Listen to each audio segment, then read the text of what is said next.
नमस्कार, जोहार। झारखंड का एकमात्र सरकारी न्यूज चैनल क्लीन न्यूज में आपका स्वागत है। समस्या किसान से जुड़ा हो या हो पारा शिक्षकों का मुद्दा, हर खबर पर होगी हमारी पैनी नज़र। सभी खबर सिलेक्टेड और काम की है, तो वीडियो के अंत तक बने रहें।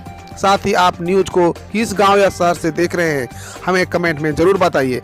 आज का लाइक हम 100 रखते हैं, उम्मीद है कि आप इसे पूरा करेंगे। और रोजाना पंचायत चुनाव का अपडेट पाने के लिए चैनल को सब्सक्राइब कर बेल आइकन को प्रेस करें। तो चलिए जानते हैं आज का मुख्य समाचार। इसी क्षेत्र में बिजनेस शुरू करने के लिए मिलेंगे 10 लाख रुपए। जाने योजना के बारे में सब कुछ। किसानों की आय दोगुना करने के लिए केंद्र सरकार लगातार प्रयास कर रही है। इसके तहत कृषि क्षेत्र में निवेश बढ़ाने के लिए और कृषि क्षेत्र में रोजगार के नए अवसर पैदा करने के लिए केंद्र सरकार ने एक जिला एक उत्पाद कार्यक्रम की शुरुआत की है। इस योजना के तहत कई योजनाओं का क्रियान्वयन किया जा रहा है। प्रधानमंत्री सूक्ष्म खाद्य उद्योग उन्नयन योजना PMFME भी इन्हें भी एक है। इसके लिए सूक्ष्म उद्योग की स्थापना की जाएगी। इस योजना के तहत लाभ लेने के लिए देश के अलग अलग जिलों से अलग अलग फसलों को चुना गया है। इसके जरिए किसी एक जिले का चयन कर वहां पर इसी एक फसल का उत्पादन बढ़ाकर उस फसल से संबंधित उद्योग वहां लगाया जाएगा, ताकि नए रोजगार उपलब्ध हो सके। स्कूल जाने वाले हर बच्चों को मिलेगी साइकिल व किताब। वित्त मंत्री रामेश्वर उरांव ने की घोषणा। प्रदेश कांग्रेस अध्यक्ष सिमडेगा जिला के प्रभारी मंत्री डॉक्टर रामेश्वर उरांव को 2 दिवसीय दौरे पर सिमडेगा पहुंचे। यहां पर उन्होंने पार्टी की ओर से सदस्यता अभियान को लेकर आयोजित बैठक में हिस्सा लिया।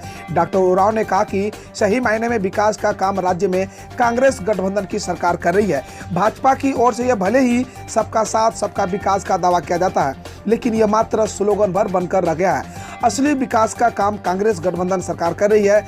राज्य में स्कूल जाने वाले हर बच्चों को साइकिल और किताब उपलब्ध कराया जाएगा। वह कहा कि भाजपा शासनकाल में 900 करोड़ रुपए सिर्फ मेला लगाने में खर्च कर दिया जाता है। इससे लोगों का विकास नहीं हो सकता। सर्वांगीण विकास के लिए समाज के अंतिम पंक्ति में खड़े लोगों तक सरकारी योजनाओं का लाभ पहुंचाना जरूरी है। जातिगत जनगणना पर राजनीतिक तेज, मानसून सत्र में हो सकती है चर्चा। जातिगत जनगणना के पक्ष में झारखंड में भी राजनीतिक दिनों दिन तेज हो रही है। सत्तारूढ़ झारखंड मुक्ति मोर्चा के वरिष्ठ विधायक मथुरा प्रसाद महतो ने जातिगत जनगणना के तरफदारी की है। उन्होंने कहा कि वह इस फैसले पर मुख्यमंत्री हेमंत सोरेन और विधायकों से विमर्श करेंगे। कोशिश होगी कि विधानसभा के मानसून सत्र के दौरान इस अहम विषय पर चर्चा कराई जाए। मथुरा प्रसाद महतो ने कहा कि राज्य में जातिगत जनगणना होनी चाहिए। झारखंड के सरकारी स्कूलों में 9वीं से 12वीं तक की कक्षा आज होगी शुरू, गाइडलाइन जारी। झारखंड के सरकारी स्कूलों में शुक्रवार यानी आज से 9वीं से 12वीं तक की कक्षाएं शुरू होगी। इसकी तैयारी पूरी कर ली गई है। स्कूली शिक्षा एवं साक्षरता विभाग द्वारा इस संबंध में सभी जिलों को आवश्यक दिशा निर्देश दिया गया है। स्कूलों में 4 घंटे क्लास होगी। झारखंड के सरकारी विद्यालयों में सुबह 8 बजे से 12 बजे तक कक्षा का संचालन किया जाएगा। राज्य में 2286 हाई स्कूल व +2 विद्यालयों में कक्षा संचालन शुरू होगा। 4 माह बाद विद्यालयों में पढ़ाई शुरू होगी। उल्लेखनीय है कि इससे पूर्व दिसंबर में विद्यालय खोले गए थे, लेकिन अप्रैल में फिर से विद्यालय बंद कर दिया गया था। झारखंड कैबिनेट की बैठक शुरू, 1 साल बाद मौजूद हैं सभी मंत्री। मुख्यमंत्री हेमंत सोरेन की अध्यक्षता में झारखंड कैबिनेट की बैठक कल गुरुवार को शुरू हुई। कैबिनेट के लिए अब तक लगभग 1 दर्जन प्रस्ताव तैयार हो चुके हैं। लगभग 1 साल बाद कैबिनेट की बैठक में सभी मंत्री मौजूद हैं। स्वस्थ होकर लौटने के बाद जगन्नाथ महतो भी बैठक में पहुंचे थे। झारखंड के स्कूलों के टैबलेट में रघुवर दास मुख्यमंत्री के रूप में दे रहे हैं संदेश। झारखंड में भले ही हेमंत सोरेन मुख्यमंत्री बन गए हों, लेकिन शिक्षा विभाग के टैब में अब भी झारखंड के मुख्यमंत्री रघुवर दास ही हैं। शिक्षा आज भी पूर्व मुख्यमंत्री रघुवर दास का चेहरा देखकर वह संदेश सुनकर हाजिरी बना रहे हैं। वैसे तो हेमंत सरकार के सत्तासीन हुए 1.5 वर्ष से अधिक का समय बीत चुका है, लेकिन आज भी पूर्व मुख्यमंत्री रघुवर दास मुख्यमंत्री के रूप में लोगों को डिजिटल इंडिया और मेक इन इंडिया का संदेश देते नजर आते हैं। झारखंड के किसान KCC से हो रहे हैं आच्छादित। 1 माह में 5,75,761 आवेदन प्राप्त है। झारखंड सरकार ने कृषि को प्राथमिकता वाले क्षेत्र में रखा है और यही कारण है कि खेती बाड़ी में सहूलियत को लेकर के लगातार प्रयासरत है। किसानों को खेतीबाड़ी के दौरान पूंजी की कमी से परेशानी से बचाने के लिए मुख्यमंत्री हेमंत सोरेन ने तमाम किसानों को किसान क्रेडिट कार्ड से जोड़ने का विशेष निर्देश रखा है। पूरे राज्य में 30 लाख किसानों को पीएम किसान योजना के तहत निबंधन हुआ था, उन्हें भी केसीसी से आच्छादित करने का निर्देश दिया गया है। वित्तीय वर्ष 2020-21 में 13 लाख केसीसी के चालू अकाउंट है, जिसमें से 82,421 नए किसानों को केसीसी प्रदान किया गया। पेंशनर समाज डीसी के माध्यम से राष्ट्रपति को भेजा जाएगा ज्ञापन। गुरुवार को गांधी मैदान स्थित किसान भवन में झारखंड राज्य पेंशनर समाज जिला शाखा की बैठक जिला अध्यक्ष गुणाधर गोराई ने कहा कि केंद्र व राज्य सरकार की ओर से पेंशन भोगी व अन्य कर्मचारियों को 3 किस्त की बकाया महंगाई भत्ता कोरोना न्याय संगत नहीं है। इसके खिलाफ 1 अगस्त से 10 अगस्त तक मांग दिवस मनाया जा रहा है। 10 अगस्त को उपायुक्त के माध्यम से मांग पत्र महामहिम राष्ट्रपति को प्रेषित किया जाएगा। हजारीबाग और बरही में खोला जाएगा एग्री क्लिनिक केंद्र, किसानों को मिलेगी मदद। कृषि विभाग हजारीबाग की पहल पर किसानों को खेती की आधुनिक जानकारी, कृषि विशेषज्ञों की सलाह व अन्य तरह की सरकार की योजनाओं का लाभ देने के लिए कृषि विभाग हजारीबाग द्वारा 2 जगहों पर एग्री क्लिनिक केंद्र खोलने की तैयारी है। जिला कृषि पदाधिकारी राजेंद्र किशोर के अनुसार हजारीबाग जिला के सदर तथा बरही में 2 एग्री क्लिनिक केंद्र खोले जाएंगे। कृषि की उन्नत पैदावार, खेती की आधुनिक तकनीकी का लाभ लेने, सरकार की योजनाओं से किसानों को जोड़ने सहित कृषि संबंधित कार्य में एग्री क्लिनिक मददगार साबित होगी। नियुक्ति नियमावली को मिली मंजूरी, अब झारखंड से मैट्रिक पास युवाओं को नौकरी में मिलेगी प्राथमिकता। झारखंड के लोगों के लिए अच्छी खबर है। झारखंड में नियुक्ति नियमावली को कैबिनेट की स्वीकृति मिल गई है। साथ ही अब झारखंड से मैट्रिक पास युवाओं को ही नौकरी में प्राथमिकता मिलेगी। कल मुख्यमंत्री हेमंत सोरेन की अध्यक्षता में कैबिनेट की बैठक में इसे मंजूरी दी गई है। कैबिनेट के निर्णय के अनुसार आरक्षित कोटि पर यह प्रावधान प्रभावी नहीं होगा। सामान्य वर्ग के अभ्यर्थियों के लिए झारखंड से शिक्षा को अनिवार्य किया गया है। कैबिनेट की बैठक में कुल 27 प्रस्ताव पारित किया गया। निर्णय लिया गया है कि 3 से 9 सितंबर तक मानसून सत्र होगा। इसके अलावा जेपीएससी के 3 सदस्यों का चयन किया गया है। लगभग 1 साल बाद कैबिनेट की बैठक में सभी मंत्री मौजूद रहे। स्वस्थ होकर लौटने के बाद जगन्नाथ महतो भी बैठक में पहुंचे। बिहार झारखंड के छात्रों के पास सेना में ऑफिसर बनने का सुनहरा मौका मांगे गए हैं आवेदन। यूपीएससी सीडीएम की तैयारी कर रहे बिहार झारखंड के छात्रों के पास सुनहरा मौका है। संघ लोक सेवा आयोग ने यूपीएससी सीडीएम 2 परीक्षा के लिए आवेदन मांगे हैं। नोटिफिकेशन के अनुसार इच्छुक उम्मीदवार 24 अगस्त 2021 तक ऑनलाइन अप्लाई कर सकते हैं। यूपीएससी सीडीएम 2 परीक्षा के लिए सामान्य और ओबीसी कैटेगरी के उम्मीदवारों को एप्लीकेशन फीस के तौर पर 200 रुपये जमा करने होंगे, जबकि एसटी, एससी और महिला कैटेगरी के कैंडिडेट के लिए कोई भी एप्लीकेशन फीस नहीं है। झारखंड के सिमडेगा में कोरोना जांच करवाने गए पदाधिकारी पर रोड से हमला, लहूलुहान, जानिए पूरा मामला। झारखंड के सिमडेगा में सदर थाना क्षेत्र के नीचे बाजार इलाके में गुरुवार को कोरोना जांच कैंप में लगाने को लेकर हुई विवाद में ड्यूटी पर तैनात प्रोविजनल उप समाहर्ता किशोर यादव पर एक व्यक्ति ने रोड से हमला कर दिया। इससे उनका सिर फट गया। इस घटना के बाद आनंद फानंद में सदर अस्पताल में भर्ती कराया गया, जहां उनका प्राथमिक उपचार किया गया। इधर घटना के आरोपित अनिल राम को गिरफ्तार कर लिया गया है। पेशे से वह मैकेनिक का काम करता है। देश के कई राज्यों में अगले 5 दिनों तक भारी बारिश का अलर्ट। जानिए आपके इलाकों में कैसा रहेगा मौसम। भारी बारिश की तगड़ी मार झेल रही मध्य प्रदेश को 5 दिनों तक कोई राहत नहीं मिलने वाली है। मौसम विभाग की ओर से जारी ताज़ा अपडेट के मुताबिक कम दबाव का एक क्षेत्र उत्तर पश्चिम मध्य प्रदेश और आसपास के इलाकों में बरकरार है।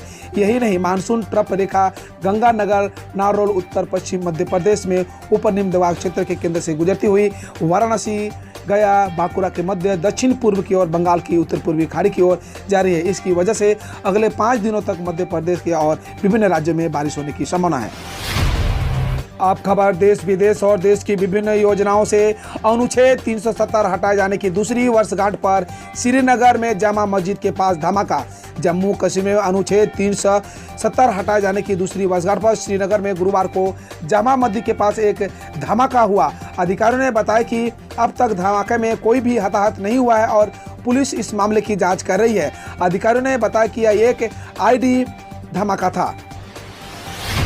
30 साल में पहाड़ काटकर ओडिशा के माउंट मैन ने अपने गांव तक बनाई 3 किलोमीटर लंबी सड़क। नयागढ़ में माउंट मैन के नाम से मशहूर हरिहर बेहरा ने पहाड़ों को काटकर जंगल से होते हुए 30 साल में अपने गांव के मुख्य सड़क तक 3 किलोमीटर लंबी सड़क बनाई है। बकौल बेहरा प्रशासन ने सड़क बनाने की मांग ठुकरा दी थी और मंत्री ने कहा था कि यह नामुमकिन है। प्रशासन अभी से वर्ल्ड वेदर रोड बनाएगा। पीएम नरेंद्र मोदी ने कहा कि युवा जीत का गोल कर रहे हैं, कुछ राजनीतिक स्वार्थ में सेल्फ गोल करने में जुटे हुए हैं। प्रधानमंत्री नरेंद्र मोदी ने गुरुवार को एक तरफ हमारे युवा जीत का गोल कर रहे हैं तो वहीं देश में कुछ लोग ऐसे भी हैं जो राजनीतिक स्वार्थ में सेल्फ गोल करने में जुटे हैं। उन्होंने आगे कहा कि देश क्या चाहता है, देश क्या हासिल कर रहा है, देश कैसे बदल रहा है, इससे कोई सरोकार नहीं है। रेल मंत्री वैष्णव ने कहा कि ट्रेनों में वाईफाई सेवाएं प्रदान करने संबंधी परियोजनाओं रोकी गई। रेल मंत्री अश्विनी वैष्णव ने बुधवार को संसद को बताया कि रेलवे ने ट्रेनों में इंटरनेट कनेक्शन प्रदान करने की परियोजना पर रोक लगा दी है क्योंकि यह किफायती नहीं है। मंत्री ने आगे बताया कि पायलट परियोजना के तहत हावड़ा राजधानी एक्सप्रेस में सैटेलाइट संचार प्रौद्योगिकी के माध्यम से वाईफाई आधारित इंटरनेट सुविधा प्रदान की गई थी। बिहार में पहली से 8वीं कक्षा के स्कूल 16 अगस्त और 9वीं से 10वीं के लिए 7 अगस्त यानी कल से खुलेंगे। बिहार के मुख्यमंत्री नीतीश कुमार ने बताया कि कोविड-19 संक्रमण में कमी को देखते हुए 9वीं से 10वीं तक के स्कूल 7 अगस्त यानी कल से और पहली से 8वीं तक कक्षा स्कूल 16 अगस्त से खुलेंगे। उन्होंने बताया कि कोचिंग संस्थाओं छात्रों की 50% उपस्थिति में एक दिन छोड़ के साथ कार्य कर सकेंगे। प्रतिबंधों के साथ सिनेमा हॉल एवं शॉपिंग मॉल भी खुलेंगे। नदियों का जलस्तर बढ़ने से गांवों में घुसा बाढ़ का पानी, जनजीवन हुआ प्रभावित। पटना सिटी के फतुआ और दनियावा प्रखंड के लोकाइन और महतमाइन नदी का जलस्तर तेजी से बढ़ रहा है। साथ ही गर्धा नदी और पुनपुन नदी का जलस्तर भी पिछले 24 घंटे में बढ़ गया है। इन नदियों में जलस्तर में वृद्धि होने में फतुआ प्रखंड के महासिंहपुर पंचायत और अलावालपुर पंचायत के दर्जनों गांव में बाढ़ का पानी घुस गया है। इलाके में हर तरफ पानी ही पानी दिख रहा है। इसमें लोगों को काफी परेशानियों का सामना करना पड़ रहा है।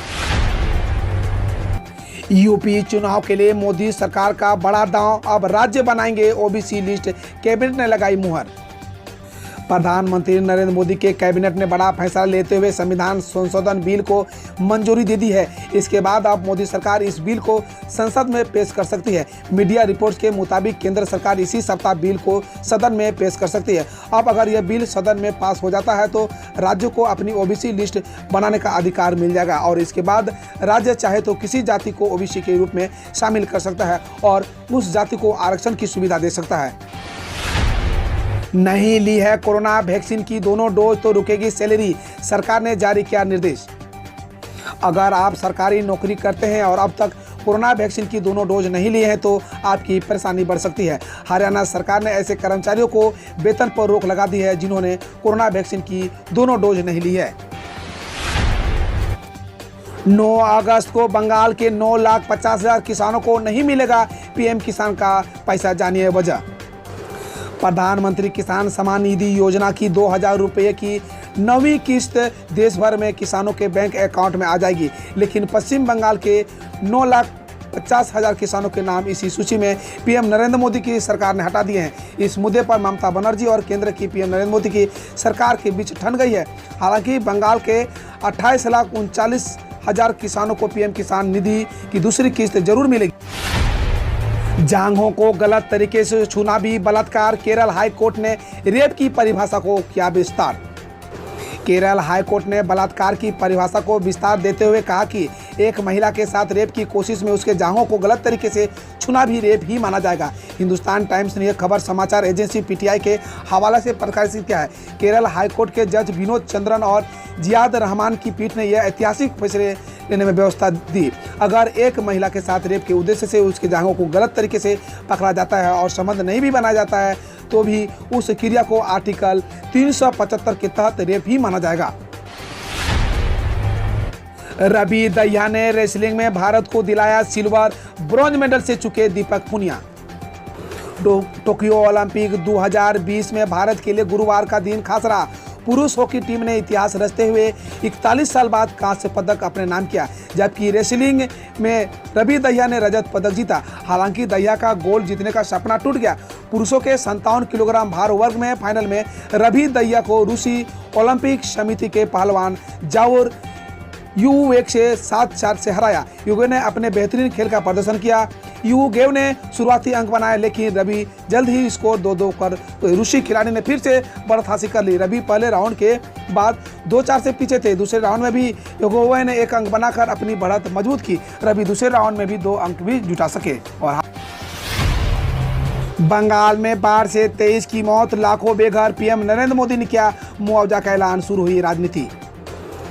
पश्चिम बंगाल में बाढ़ से अब तक 23 लोगों की मौत हो गई है। लाखों लोग बेघर हुए हैं। बाढ़ से मरने वालों का निकट परिजनों ने प्रधानमंत्री नरेंद्र मोदी ने 2-2 लाख रुपए का मुआवजा का ऐलान किया है। साथ ही कहा कि बाढ़ की वजह से घायल हुए लोगों को 50-50 हज़ार रुपये की दिए जाएंगे। बंगाल में बाढ़ के मुद्दे पर केंद्र बनाम राज्य सरकार की राजनीतिक में छिड़ गई है। ममता बनर्जी केंद्रीय उपक्रम दामोदर वैली कॉरपोरेशन को बंगाल में बाढ़ के लिए जिम्मेदार ठहराया है। ममता बनर्जी की सरकार के कृषि मंत्रालय ने कहा कि डीवीसी ने राज्य सरकार की सहमति के बगैर पानी छोड़ दिया, जिससे बंगाल में बाढ़ की हालत बिगड़ गई। हालांकि डीवीसी के बयान जारी कर रहा है कि राज्य सरकार को सूचना देने के बाद ही पानी छोड़ा गया था। हम रोज ऐसे ही न्यूज लाते रहेंगे, तो यदि आपने अभी तक क्लीन न्यूज को सब्सक्राइब नहीं किया है तो पहले फटाफट सब्सक्राइब कर लें, साथ ही बेल आइकन को दबा दें ताकि कोई अपडेट मिस ना हो।